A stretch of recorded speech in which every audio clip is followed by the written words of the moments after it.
Voltamos a apresentar Revista Justiça. E estamos de volta ao vivo em 104,7 FM, pela internet, também pelo YouTube da Rádio Justiça. A partir deste momento, você pode nos acompanhar. Entre lá, Rádio Justiça ao vivo, e nos acompanhe. E você pode participar pelo WhatsApp, 61 999 75 81 40. 10 horas e 4 minutos. Revista Justiça. Debate. Vamos falar sobre uma decisão da Ordem dos Advogados de Portugal que rompeu o acordo de reciprocidade com os advogados brasileiros. Vamos saber quais são as consequências dessa medida, o que motivou essa decisão e também outras dúvidas que já surgem com essa decisão considerada até abrupta, uma surpresa para todos os advogados. Estamos recebendo aqui em nossos estúdios o advogado, mestrando em Ciência Jurídico-Política pela Universidade de Lisboa, Dr. Sandro Parente. Seja bem-vindo, Dr. Sandro. Bom dia. Bom dia, Sérgio. Muito obrigado pela oportunidade de discutir. Bom dia, Dr. Cássio. E bom dia aos demais ouvintes da Rádio Justiça. Também apresento o Dr. Cássio de Assis, advogado, mestre e doutorando pela Universidade de Coimbra e vice-presidente ibero-americano de Compliance. Dr. Cássio, seja bem-vindo. Bom dia para o senhor. Bom dia, Sérgio. Muito obrigado por me receber aqui. Muito obrigado pelo convite. Bom dia, Dr. Sandro. Privilégio de dividir a mesa com o senhor. Bom dia a todos que nos ouvem pela rádio e nos veem pela câmera. O senhor já morou 10 anos em Portugal, é isso, né? Quase isso. E doutor Sandro também já morou em Portugal? 4 anos. Então vamos daqui a pouco retomar o nosso debate com os senhores, porque antes temos aqui participações, opiniões enviadas pelos nossos convidados também. Quero agradecer ao Dr. Ofir Cavalcante, ex-presidente da Ordem dos Advogados do Brasil, que também se manifestou sobre esta situação. Vamos ouvir. O rompimento unilateral pela Ordem dos Advogados de Portugal do acordo de reciprocidade firmado com a Ordem dos Advogados do Brasil para que os advogados brasileiros pudessem advogar em Portugal sem precisar fazer exame de ordem, e os advogados portugueses pudessem advogar no Brasil também sem fazer exame de ordem, foi uma grande surpresa para toda a comunidade jurídica brasileira. Isso tem um reflexo muito grande na vida dos advogados brasileiros lá em Portugal e dos advogados portugueses aqui no Brasil. Atualmente, quero crer que há mais advogados brasileiros advogando em Portugal do que advogados portugueses advogando no Brasil. Diante disso, a Ordem dos Advogados do Brasil, o Conselho Federal, manifestou o seu descontentamento com essa decisão unilateral, inexplicável da Ordem dos Advogados portugueses, e a gente espera que, doravante, essa questão possa ser reexaminada, pois até hoje não se tem conhecimento de qualquer prejuízo causado por advogados brasileiros aos cidadãos portugueses lá, e nem muito menos de advogados portugueses causados aos advogados brasileiros aqui ou, sobretudo, a cidadania brasileira aqui no país. Portanto, é o momento de inflexão dessas tratativas, mas a gente espera que, ultrapassadas vaidades de lado a lado, se possa avançar no sentido de estabelecer ou restabelecer a cooperação existente entre a Ordem dos Advogados de Portugal e a Ordem dos Advogados do Brasil, para o bem da advocacia brasileira e da advocacia portuguesa. Os nossos laços de irmandade são muito grandes e nós não podemos deixar que uma situação pontual rompa com essa tradição muito grande em favor da advocacia, e quem sai ganhando com essa situação são os cidadãos portugueses e brasileiros que têm mais advogados em seu favor. Nossos agradecimentos ao Dr. Ofir Cavalcante por ter manifestado a sua opinião a respeito dessa situação, ex-presidente da OAB Nacional. Daqui a pouco vamos ouvir também o Dr. Maurício Corrêa da Veiga, que mora em Portugal e também vai trazer a opinião dele. Dr. Sandro, a surpresa parece que veio para todos, inclusive até para o Dr. Ofir Cavalcante. Como o senhor também analisa esta decisão? Primeiro, sendo um pouco redundante, literalmente fui pego de surpresa no final do dia, se eu não me engano, foi na segunda-feira, quando teve a divulgação da nota pela OA. Logo depois eu procurei saber a reação do nosso Conselho Federal, da Ordem dos Advogados, onde teve aquela nota expressando até termos como colonialismo. E aí eu tive alguns amigos, alguns colegas, que procuraram saber sobre a minha opinião a respeito disso.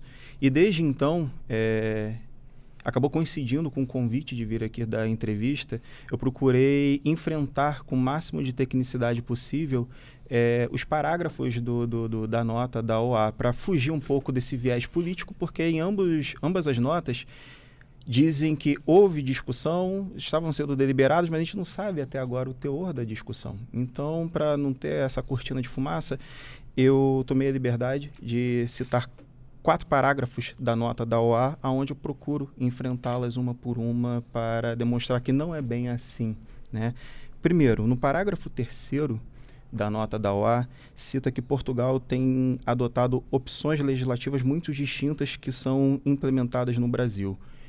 Pontualmente, fica ainda um pouco vago sobre isso, mas pela experiência que eu tive advogando presencialmente em Portugal, eu percebo que é tudo uma questão de você se debruçar sobre o tema, para você aprender e depois trabalhar. Não existe complexidade, até porque os princípios são os mesmos. Inclusive, os constitucionalistas e os civilistas, os penalistas que utilizamos muito aqui no Brasil como referências bibliográficas, são de Portugal, né? E até um dado interessante que eu trago, às vezes a legislação de Portugal é menos complexa que a do Brasil, exemplo, no processo civil. No processo civil, aqui no Brasil, quando você precisa, em fase de execução, solicitar a penhora, você faz o pedido da penhora, o executado ou nomeia bens à penhora, se não tiver bens à penhora, a penhora é em dinheiro, e depois disso o magistrado homologa essa decisão e, consequentemente, faz as constrições nos ativos financeiros do executado. Em Portugal existe o agente de execução, que é como se fosse um oficial de justiça que ele faz tudo isso sem a necessidade da intervenção do magistrado. Isso é um exemplo que eu trago de prática jurídica, onde, na verdade, simplifica, né, determinados processos de execução. Então, dito isso, já é o primeiro contributo que eu faço para refutar, né, esse parágrafo onde foi dada essa nota. Sim. O parágrafo 4º diz que tem dificuldades na adaptação dos advogados brasileiros ao regime jurídico português e às plataformas jurídicas em uso corrente. Nesse ponto, enquanto morava em Portugal, apenas ouvi, não encontrei evidências de que muitos advogados brasileiros oficiosos, porque lá não existe a figura do defensor público, existe como se fosse o advogado dativo aqui. E você é sorteado para apanhar um caso e você se comunica tanto com a outra parte, inclusive com a ordem dos advogados, por meio de um sistema. Esses dados, a gente precisa de maiores evidências, porque eu não localizei em lugar nenhum. Na verdade, procurei um amigo que é colega do antigo bastonário da Ordem dos Advogados. Ele comentou que já houve, sim, essas queixas, mas não temos essa evidência. Bastonário é o presidente da Ordem. É o equivalente ao presidente da Ordem dos Advogados. E pronto, é um ponto que ainda é cego, né, para a gente precisa dessas evidências para debruçarmos. E tem um outro ponto, agora o parágrafo 5º, que assim como o 3º, foram citados pela nota da atual bastonária que o colega Sérgio me encaminhou sobre a matéria do Observador. Sim. Que a utilização indevida do regime de reciprocidade em vigor obtendo registro às ordens dos advogados em outros Estados membros da União Europeia. Aí tem um ponto interessante que merece a maior atenção. Da maneira que foi reportado, tanto na nota quanto na entrevista da bastonária, a gente pensou o seguinte: olha, se diz que foge à finalidade, existe alguma vedação, algum limite territorial sobre a atividade do brasileiro que vem a exercer a advocacia em Portugal? Eu procurei saber o arcabouço disso. E aí, olhando o Estatuto da Ordem dos Advogados, o artigo 201, números 1 e 2, dizem: os estrangeiros oriundos do Estados não membros da União Europeia a que haja sido conferido por uma instituição de ensino superior portuguesa dos graus acadêmicos a que se refere as alíneas A e B do artigo 194 podem inscrever-se nas ordens dos advogados nos termos dos portugueses, se a estes o seu país conceder reciprocidade. Número 2. Os advogados brasileiros cuja formação acadêmica superior tenha sido realizada no Brasil ou em Portugal podem inscrever-se nas ordens dos advogados em regime de reciprocidade. Verifica-se, portanto, pela letra fria da lei, não há nenhum limite territorial. Tá? E, procurando ir mais além, toda lei, às vezes, deve ter, e tem também um decreto regulamentador. O regulamento da Ordem dos Advogados, em seu artigo 14, número 1, diz: os advogados estrangeiros oriundos de estados não membros da União Europeia, diplomados em qualquer faculdade de Direito de Portugal, podem inscrever-se nas ordens dos advogados nos mesmos termos dos advogados portugueses, se a estes o país de origem daqueles conceder reciprocidade de tratamento. Número 2. Considera-se existir reciprocidade para os efeitos previstos no número anterior, desde que, mediante tratado internacional ou acordo escrito entre a Ordem dos Advogados e a organização profissional equivalente do estado de origem do advogado estrangeiro, que deverá especificar as condições de reciprocidade, seja admitida a inscrição dos advogados portugueses naquela organização profissional. O que isso quer dizer? Com base no Tratado da Amizade que existe entre o Brasil e Portugal, referendado pela Assembleia da República Portuguesa em 2000, teve esse acordo homologado e daí partiu essa reciprocidade entre as entidades de classe.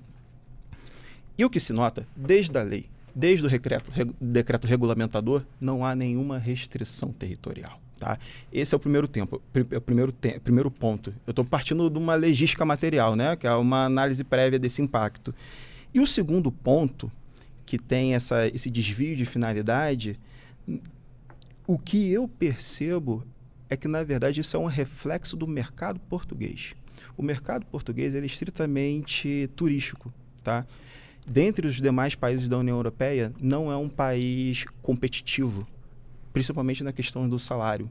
O ordenado, como chama, né, o salário mínimo português, é em torno de 700 euros. Se você dá um espirro, aparecer na Andalucia, na Espanha, 900 euros. Então, dada essa discrepância, isso não é um privilégio só dos advogados brasileiros. Muitos portugueses migram, né, para outros países exatamente em busca da sua ascensão profissional. Sim. Então, por causa disso, eu procuro trazer esse contributo, uma provocação, porque precisa ser melhor explicado esse motivo, porque não consta essa cláusula restritiva na legislação e na prática também não é um privilégio apenas dos brasileiros. Mas sim poderiam constar, né, esta cláusula de limite? Poderia, e por isso eu não sei se isso estava sendo discutido entre a OA e a... Doutor Cássio, este evento que ocorreu agora com os advogados fez me lembrar dos dentistas brasileiros lá em Portugal também, que começaram a ter a sua atividade suspensa, proibida naquele país. Aqui o senhor acredita, né? Qual o motivo dessa decisão, já que o senhor morou lá em Portugal? Havia essa diferença pelo senhor ser brasileiro e um advogado português numa mesma causa, numa mesma ação? E também foi surpresa para o senhor? Senhor Sérgio, antes de mais nada, eu acho que nós podemos já transitar em julgado essa questão, né? Realmente surpreendeu todos. Ninguém, com certeza ninguém estava esperando essa notícia, essa rescisão que realmente aconteceu de inopino, do dia para a noite. Agora, eu acho que o senhor Sérgio também possui a capacidade de ler mentes, porque eu justamente queria abordar a questão fazendo um paralelo com o caso dos dentistas brasileiros que emigraram para Portugal. Há mais de uma década atrás, houve aí um êxodo de dentistas brasileiros para trabalhar em Portugal e isso causou um desconforto entre os dentistas portugueses. Lá o mercado da odontologia, especialmente da odontologia estética, é extremamente diferente. Até hoje, os portugueses comentam, e os brasileiros também, esse ocorrido. E eu não falo aqui só dentistas, né? É um fato notório da população, a situação envolvendo a odontologia brasileira em Portugal. Então, é claro, eu não quero entrar nesse mérito, como o Dr. Sandro mencionou, mas, enfim, a conotação aqui discriminatória é inseparável, mas eu não estou aqui para fazer essa avaliação. Eu acho que essa avaliação cabe, aos representantes, à entidade de classe, fazer essa ponte com Portugal. Contudo, eu acho que o motivo é um motivo mais simples. A explicação mais plausível é, claro, reserva de mercado. Os brasileiros... existem cidades em Portugal em que realmente há uma retrocolonização, porque Os brasileiros, nós somos uma população imensa. Claro, alguns poucos brasileiros migrando para Portugal, para eles é um volume muito considerável. Algumas notícias aqui, desde que essa nota da Ordem dos Advogados Portugueses repercutiu, mencionam que os advogados brasileiros podem constituir, aí eu não falo com certeza, eu leio de fontes secundárias, podem constituir até 10% dos advogados totais em Portugal. Isso é bastante. Sim. Isso causa um impacto mercadológico num país que, como o doutor Sandro bem apontou antes, é muito restrito em oportunidades de trabalho. Então, se há uma explicação técnica aqui, se nós podemos especular que há uma explicação mais racional em relação a essa decisão, é uma decisão de preservar o mercado para os advogados portugueses. É claro, eu estou especulando aqui, eu não posso falar em nome da Bastionária.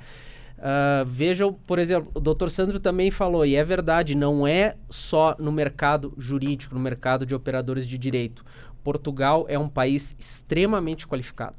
Portugal é um país com altíssimo número de indivíduos, estudantes com graduação, com diplomas. É um país em que nós vamos na academia treinar e o funcionário da portaria que nos entrega as toalhas e cuida dos cadastros tem mestrado em educação física. A caixa do supermercado está terminando o mestrado dela em História da Arte. Não são figuras de linguagem aqui, eu estou trazendo exemplos Sim. da minha experiência pessoal, de pessoas que eu conheci. Então, o Portugal não tem mercado suficiente para as pessoas que forma, isso é verdade.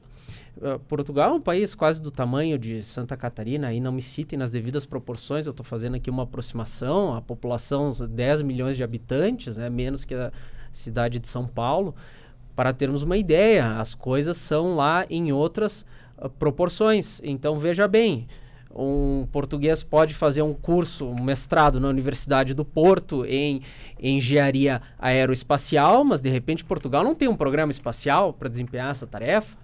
E lá ele vai ter que ir para a Alemanha, vai ter que ir para a França, vai ter que emigrar. É extremamente comum, faz parte da cultura de lá. Agora, voltando para as questões envolvendo a semelhança legislativa, me causou a mesma estranheza citar esse argumento aqui na nota da Ordem, porque, veja bem, eu também tive uma experiência lá, é uma experiência acadêmica. Essa diferença legislativa entre os ordenamentos, eu não enxergo, eu não consigo enxergar.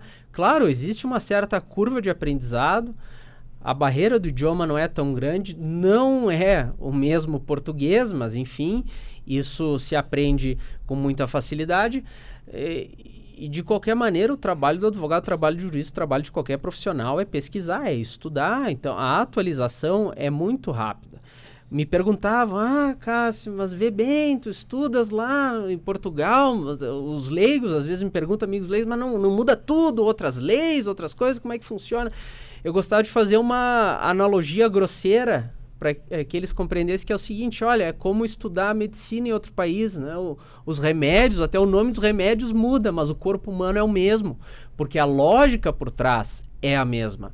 Então, o contraste é tão grande quanto um advogado português que pede uma equivalência na Itália e vai advogar na Itália.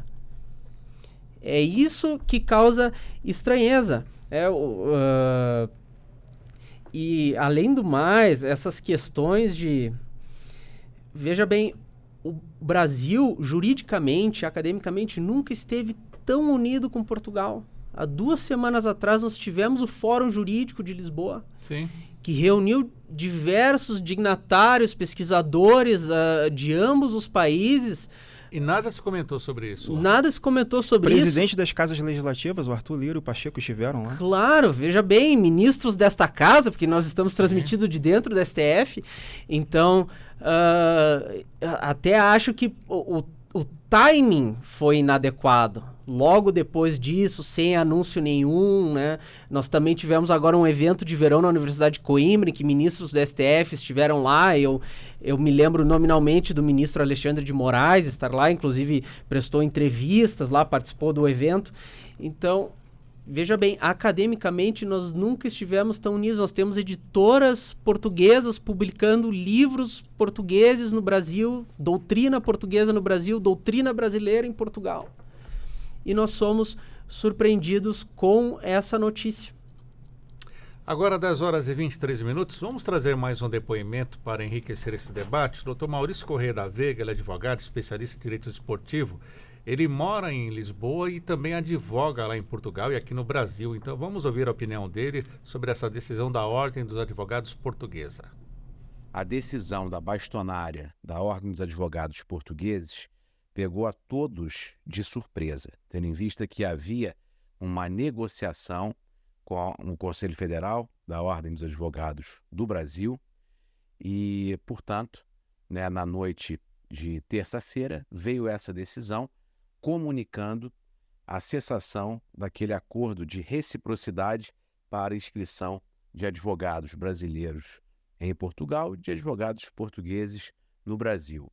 A justificativa apresentada foi a de que os advogados brasileiros não estariam preparados e aptos para todas as dificuldades existentes com a legislação de Portugal e da União Europeia, tendo em vista que o período de formação do advogado em Portugal é muito mais longo do que a formação do advogado no Brasil. Porém, essa situação, se fosse apenas isso poderia ser sanado com uma simples atividade ou qualquer outro requisito.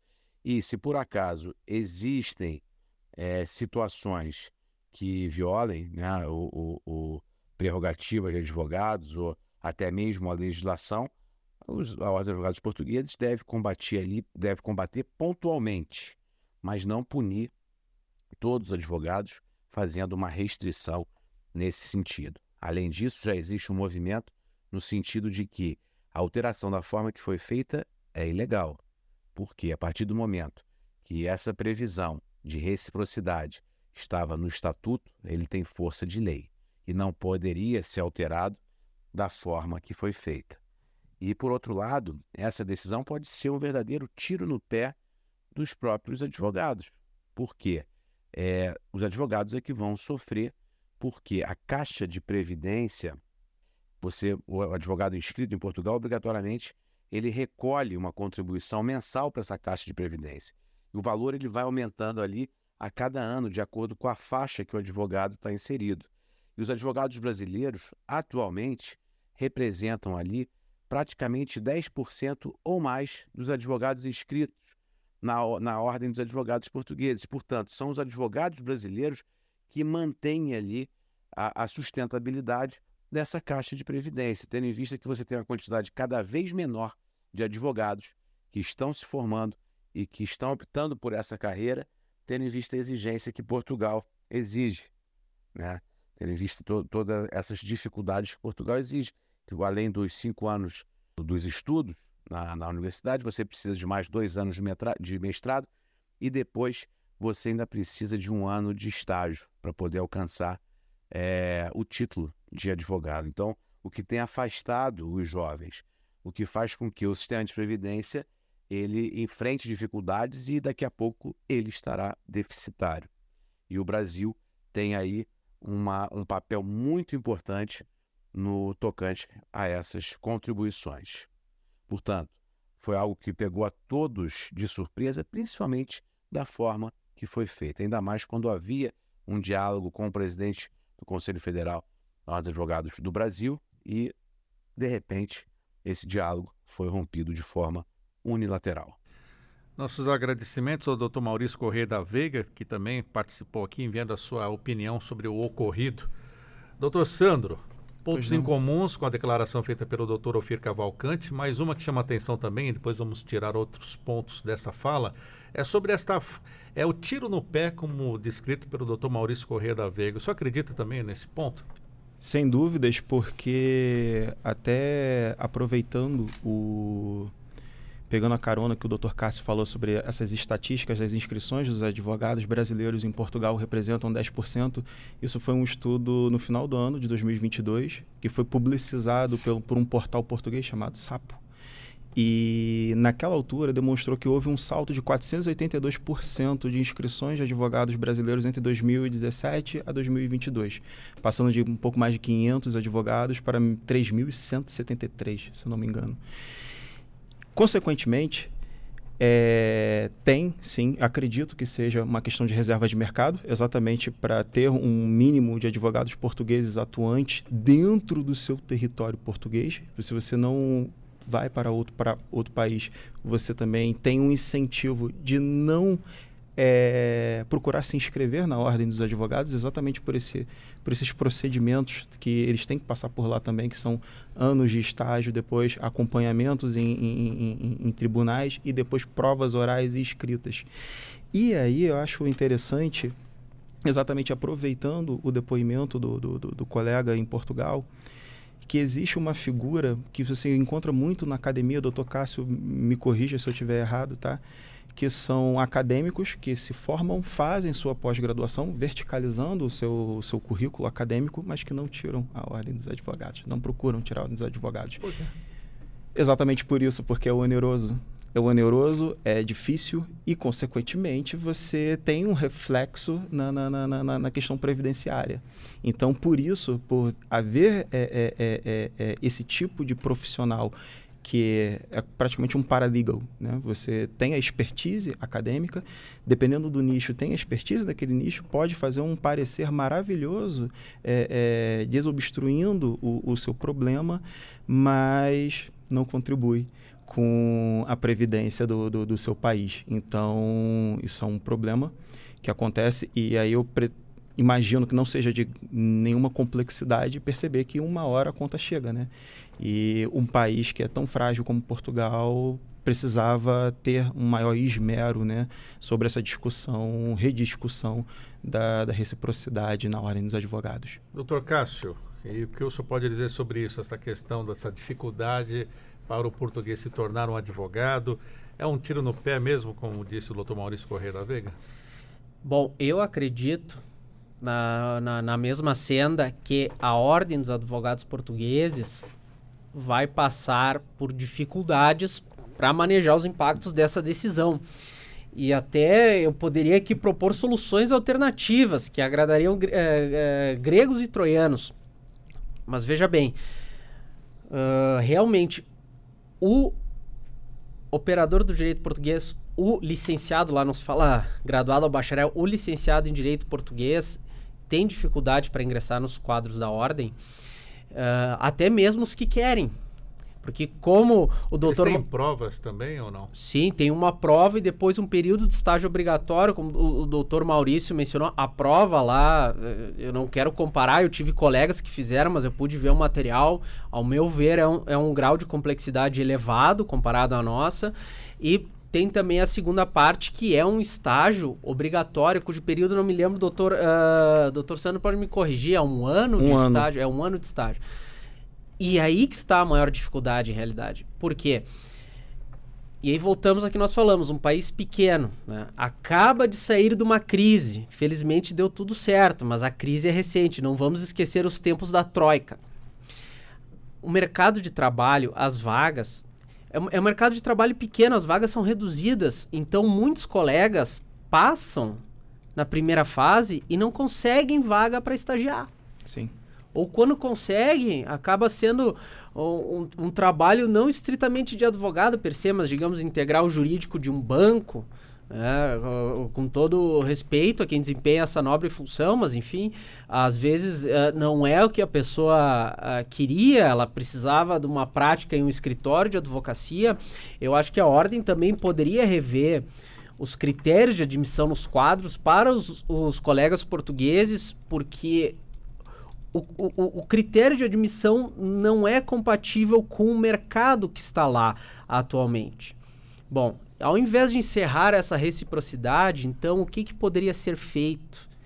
Poderia-se fazer do limão uma limonada, se o problema é esse. E aqui, eu vou fazer aqui um pequeno parênteses, mas eu não posso deixar de mencionar, eu não quero muito entrar nesse mérito, mas nós estamos lendo essa nota dos advogados pela lente de um brasileiro, pelo olhar cultural de um brasileiro. Se olharmos com os olhos de um português, e eu passei aí quase uma década morando em Portugal, consigo já reparar um pouco, o português, especialmente o jurista, o operador do direito, ele mede muito mais as palavras que o brasileiro. Nós temos um hábito de ser expansivos, de usar figuras de linguagem, de falar da boca para fora, talvez essa não seja a expressão correta. Enfim, o português é muito comedido com as palavras. O que ele fala é porque ele tem certeza do que ele está falando. Então, esse trecho aqui, sérias e notórias dificuldades na adaptação dos advogados brasileiros ao regime português, as plataformas jurídicas em uso corrente. Isso, sobre as leis portuguesas, é quase falar que o advogado brasileiro é um arruaceiro processual. E talvez esse não seja um problema da ordem dos advogados, mas enfim, do Poder Judiciário, que não foi citado aqui. O Poder Judiciário português não apresentou nenhuma reclamação, salvo o melhor juízo. Mas veja bem, isso é de fácil resolução e inclusive monetizável. Condicione a inscrição dos brasileiros aos quadros, a um curso de qualificação. Aproveite, isso auxilia os cofres. Aqui eu trago um exemplo de uma instituição de ensino que eu não vou mencionar o nome, mas, enfim, uma instituição de ensino portuguesa que sofreu um grande fluxo de estudantes brasileiros em graduação, em pós-graduação, e de uns tempos para cá resolveu tomar a seguinte escolha: não, doravante o custo, lá as universidades são públicas, mas eles têm um custo anual que é chamado de propina. O nome é muito esquisito para os brasileiros, mas enfim, não tem nada a ver com isso. Resolveram aumentar o custo anual, o custo das propinas em mais de 3 vezes o valor, acredito que tenha chegado até a quase 7 vezes o valor da anuidade que um português paga. Sob o argumento de que, não, veja bem, o aluno brasileiro precisa de adaptação, ele tem um custo adicional, enfim, ele dá mais trabalho, a grosso modo. Só que isso não foi estendido aos colegas angolanos, aos colegas moçambicanos, aos colegas cabo-verdianos, foi mirado exclusivamente aos brasileiros. Bom, tudo bem, não impediu o ingresso de ninguém, claro, ficou mais custoso. Ainda assim, na época que isso aconteceu, pela taxa de câmbio, valia mais a pena ir para Portugal fazer uma pós-graduação, porque na ponta do lápis acabava saindo mais barato do que uma universidade particular aqui no Brasil. Mas, veja bem, eles fizeram do limão uma limonada. Vamos monetizar aqui, a universidade está deficitária. Vamos trazer, então, caixa. Bom, eu talvez esteja sendo um pouco pragmático demais, mas se o problema é uma falta de qualificação técnica, e aqui eu vou ter que ver prova disso, porque eu não acredito. Bom, venda-se um curso, é plenamente possível. Nós aqui no Brasil, nós temos a Escola Superior de Advocacia, nas subseções da Ordem dos Advogados do Brasil, teria a estrutura perfeitamente adequada para lidar, por exemplo, com os colegas portugueses, porque se é reciprocidade, vamos fazer nós também. Eu auxiliei vários colegas portugueses a fazerem o registro no Brasil.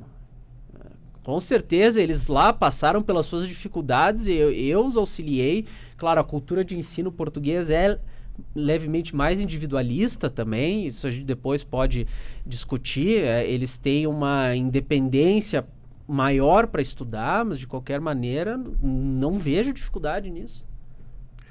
Doutor Sandro, o doutor Maurício Corrêa na Veiga na fala sobre, ele explica, né, que essa alteração, pelo entendimento dele, é legal porque está lá no Estatuto da Ordem.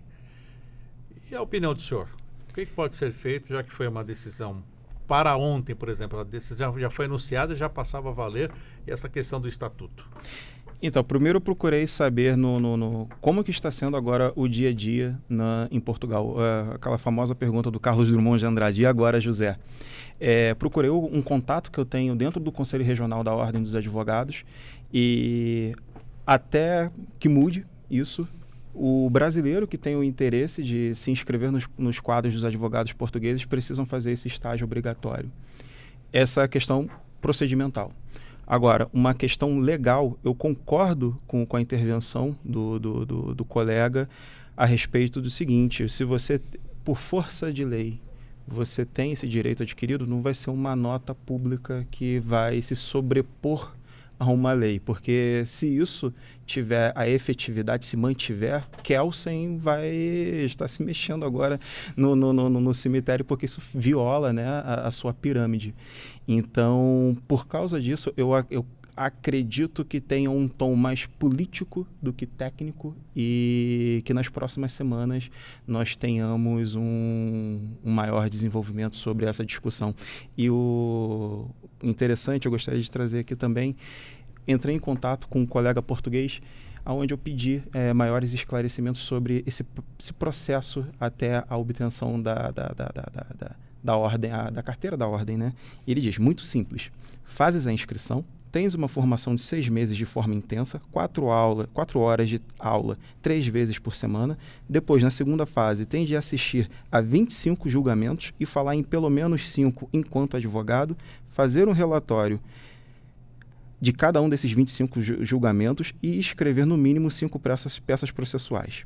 Depois de entregares toda a documentação que comprove que tens os julgamentos e as peças, mais os 25 relatórios, vais a uma entrevista com 3 formadores, onde te fazem perguntas de processo civil, penal e deontologia.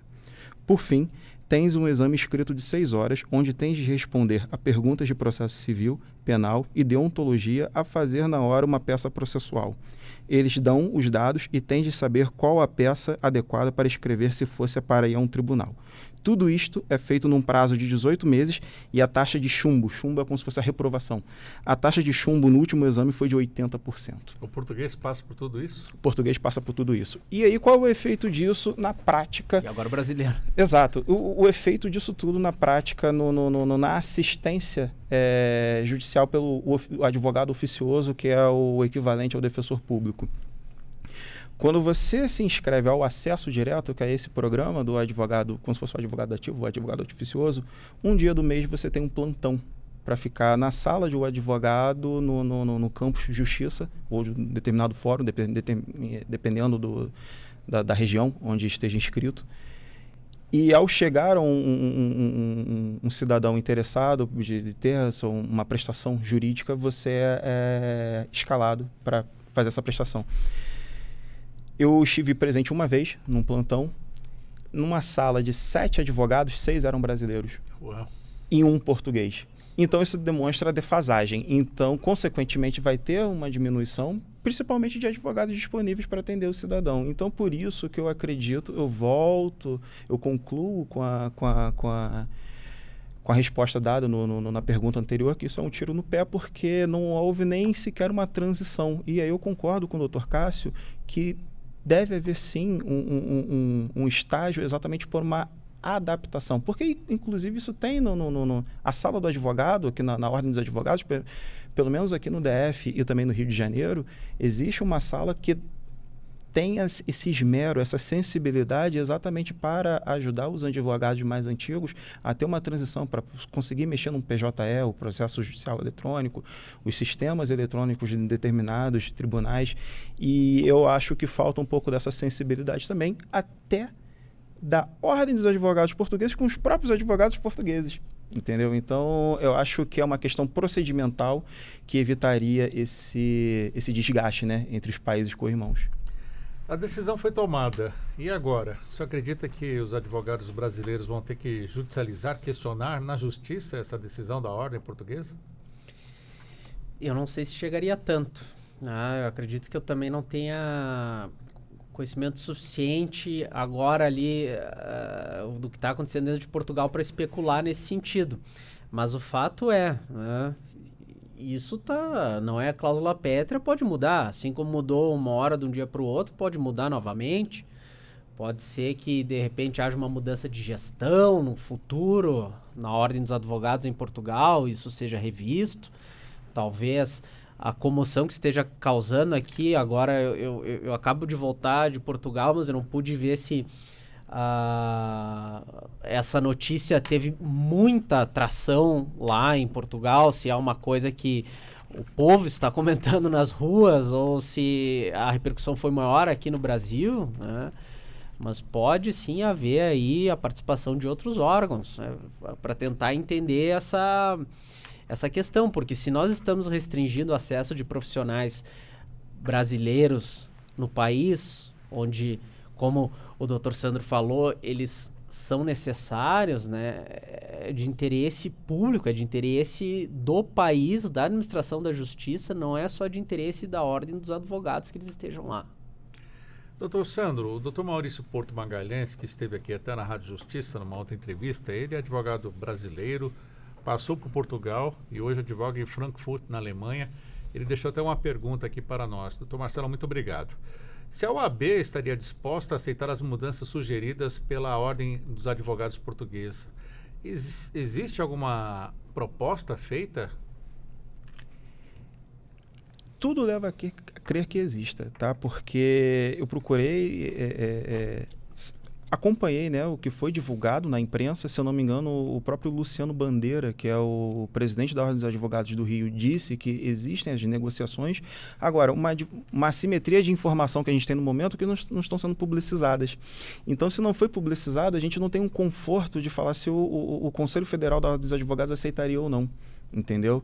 Então, fica um pouco difícil de conseguir responder isso porque a gente também não tem um acesso. Mas, assim, exatamente por esse histórico acadêmico, profissional, que inclusive o Dr. Cássio citou, eu acredito que a disponibilidade para encontrar um ponto em comum, não tenho dúvidas que o Conselho Federal vai procurar fazer. E mando um abraço para o Dr. Marcelo. Pois não. O que me chama a atenção é o seguinte, né, justamente uma falta de transparência. O Dr. Sandro aqui pontuou muito bem. Excelente pergunta, Dr. Marcelo. Veja bem, a nota poderia dizer: a Ordem dos Advogados Portugueses fez as seguintes propostas: Sim. X, Y, Z. Elas não foram aceitas, ou o prazo que nós instituímos correu inalbis, as negociações não prosseguiram e por tal motivo não se pode mais esperar, rescindo por motivos tal e tal e tal. Seria mais razoável. Seria mais razoável, soaria menos, com todo respeito, autoritário, porque o linguajar foi bastante cáustico para uma decisão cujo impacto é tão grande. Inclusive, temos uma pontuação feita, né, pela doutora Fernanda de Almeida Pinheiro, ela que é a bastionária da Ordem dos Advogados, que ela critica justamente esse ponto, que os brasileiros conseguem a ordem, mas vão exercer a profissão pela União Europeia, né, doutor Sandro? Exatamente. Aí cai naquele ponto que conversamos no início do nosso debate, que o curioso que a bastonária faz essa reflexão sobre a busca de melhores propostas em outros países, no entanto, não procura fazer uma reflexão do mercado em Portugal, que não é tão competitivo assim, né? De acordo com todos os pontos que apresentamos aqui. Bom, o fato é que se não há um impedimento à luz do direito comunitário, não cabe à Ordem dos Advogados de Portugal dizer com o máximo respeito que é um desvio de finalidade. Agora, se há um suposto exercício indevido da profissão da advocacia em outros países da União Europeia, bom, cabe a cada entidade de classe nacional averiguar. A bastionária não cita aqui: recebemos reclamações da Itália, recebemos reclamações da Alemanha. Bom, nós que estamos acostumados aqui a escrever, a fundamentar as nossas petições, citar fontes, apresentar provas, isso não aconteceu. E, doutor Cássio, sabe um ponto que eu acho interessante também da gente trazer aqui? É inquestionável o fluxo de brasileiros que estão se mudando, continuam se mudando para Portugal. Consequentemente, você tem problemas cotidianos por lá, né? E você procura uma assistência. Quem é um profissional melhor capacitado para entender as demandas do brasileiro, fazer um filtro e jogar essa demanda, seja para o judiciário, seja num contencioso administrativo? O advogado brasileiro que conseguiu a habilitação, porque pressupõe-se que ele se debruçou e entende o que deve ser feito naquela demanda. Então, eu acho que existe essa sensibilidade também que poderia ser considerada principalmente no governo, né? Porque a gente está falando a nível de entidade de classe. E aí, se você levar isso para um nível de governo, seja para o Antônio Costa, que é o primeiro-ministro, seja para o presidente Marcelo Rebelo de Souza, o presidente, isso tem que ser considerado também, porque afeta a vida do brasileiro que está buscando uma melhor qualidade de vida, profissional, enfim.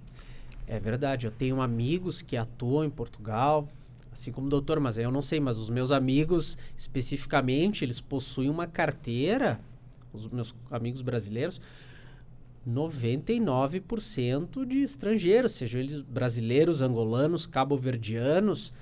Não precisamos nos restringir à esfera jurídica. Há psicólogos em Portugal que se especializaram em atender apenas imigrantes brasileiros.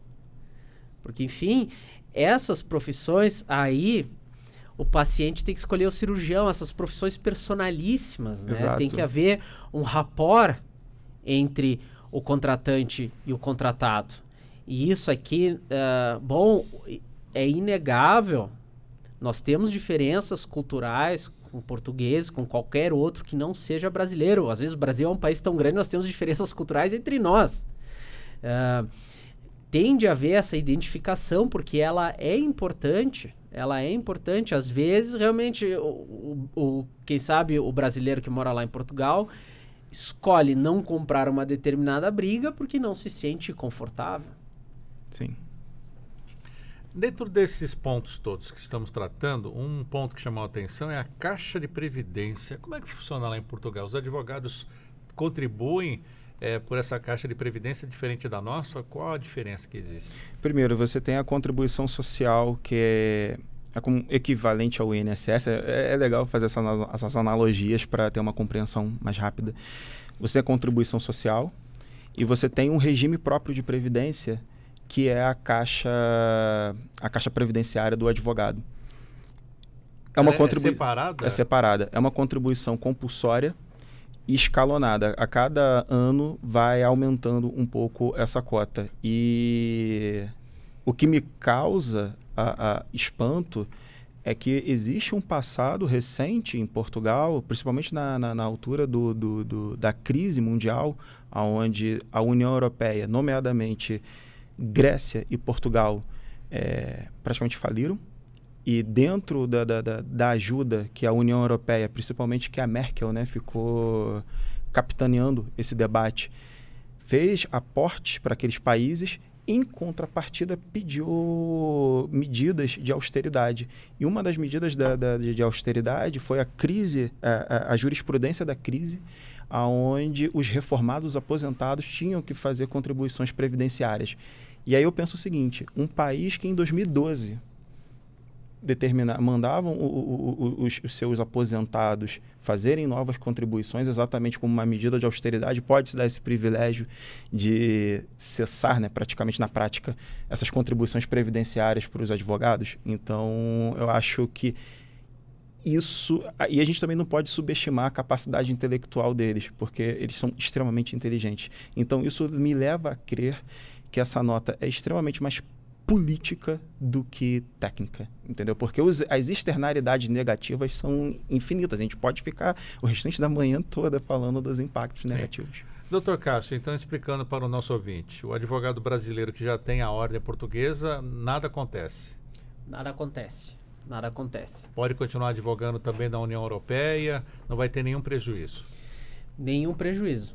Isso se mantém. Agora, os efeitos são doravante. Aqueles que já estão com o processo em trâmite, inclusive, também não são prejudicados. Sabe o melhor juízo do Dr. Sandro? Exato. Também... Se eu não me engano, acho que no último parágrafo da nota eles deixam exatamente isso nítido para... Quem já entrou com pedido não vai ser prejudicado. O efeito são ex nunc. Quem fizer o pleito agora, inclusive foi motivo que eu procurei esse contato do Conselho Regional de Lisboa para saber. Daqui em diante, diz que não adota mais a reciprocidade, tem que fazer esse estágio. Entendi.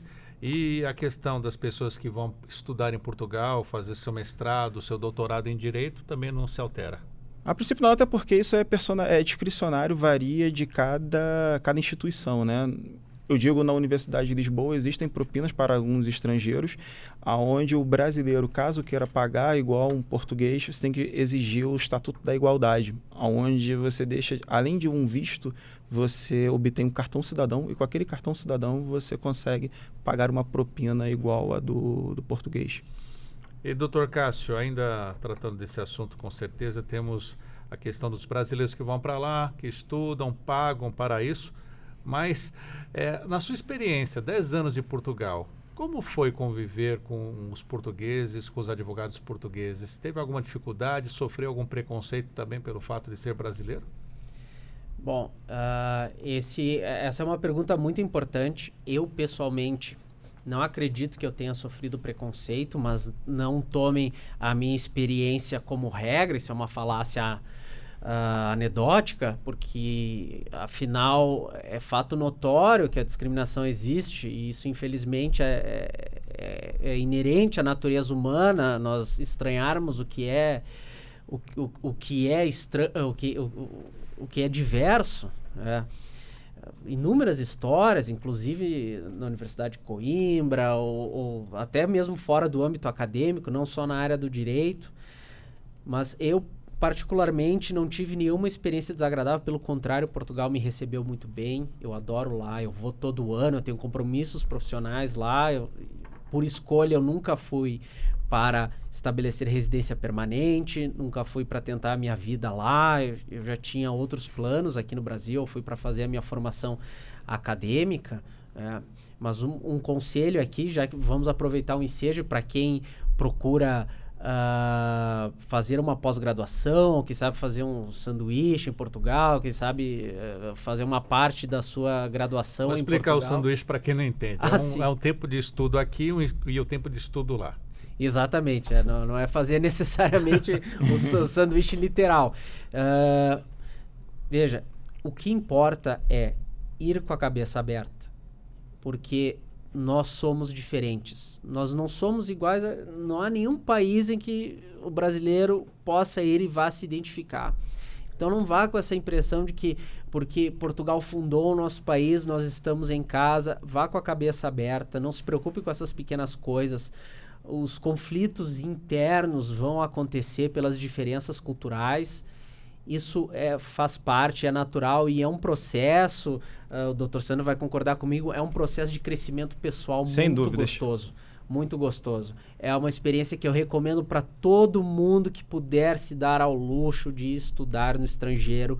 O crescimento acadêmico é grande, mas o que mais importa é o crescimento como pessoa, como indivíduo. Saber o que há de bom no Brasil, o que há de bom em Portugal, trazer o que há de bom em Portugal para cá e tentar aplicar, tentar transformar o nosso país melhor, ou sim, tentar a vida por lá.